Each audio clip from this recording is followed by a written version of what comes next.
So I wanted to ask about the continued pressure that Russia is putting on the alliance that Ukraine is possibly making a dirty bomb.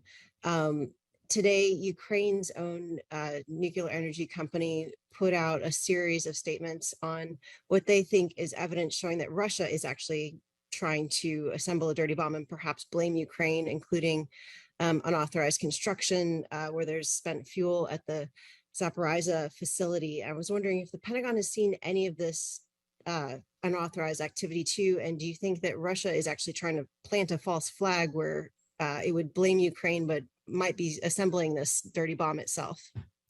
Sure. Thanks, Tara. So first of all, I've seen those press reports. I don't have any information to corroborate those claims. I will say that, again, from a U.S. standpoint, the allegations that Ukraine is building a dirty bomb are false. We have not seen at this time, though, any indication that Russia has made a decision or intends to employ nuclear weapons or a dirty bomb. But again, it's something that we'll continue to watch closely. And certainly, as others have said, there would be consequences for Russia, whether it uses a nuclear weapon or a dirty bomb. So we'll continue to keep the lines of communication open. And in the meantime, our focus from a Department of Defense standpoint will continue to be on supporting Ukraine. Thank you. Let me go ahead and go in the room here. Laura? Thanks, Pat. Just to follow up on Tara's question, to ask you more about the dirty bomb threat. President Biden told reporters that he spent a lot of time today talking about the prospect of Russia using a tactical nuclear weapon. Is that something you are more concerned about today than you were yesterday or a week ago?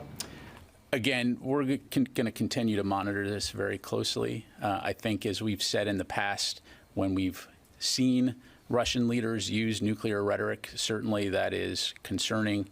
It's reckless, but it's something we'll continue to take seriously. So again, in the meantime, we have not had any indication that Russia's made a decision to employ those types of capabilities, nor have we seen any need to change our own strategic forces posture. So we'll continue to keep a close look on this, and as I mentioned, we'll also continue to keep lines of communication open. Thank you. Just as a follow-up, are you taking any precautions that might impact our allies in the region, sending any types of protection for them?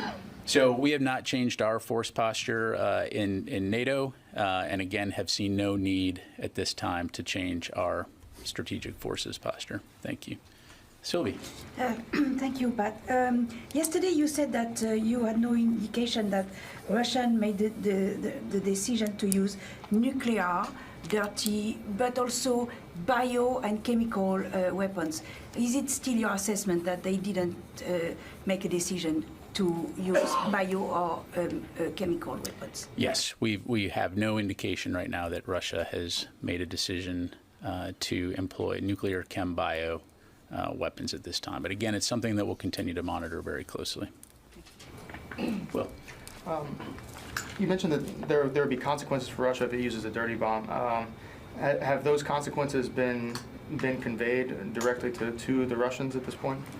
I think that the U.S. government writ large has communicated to Russia the concerns that we have with the language that we've seen, the nuclear saber rattling, as well as condemning these false allegations that Ukraine is building a dirty bomb.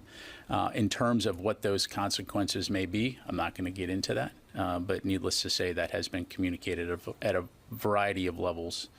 Thank you.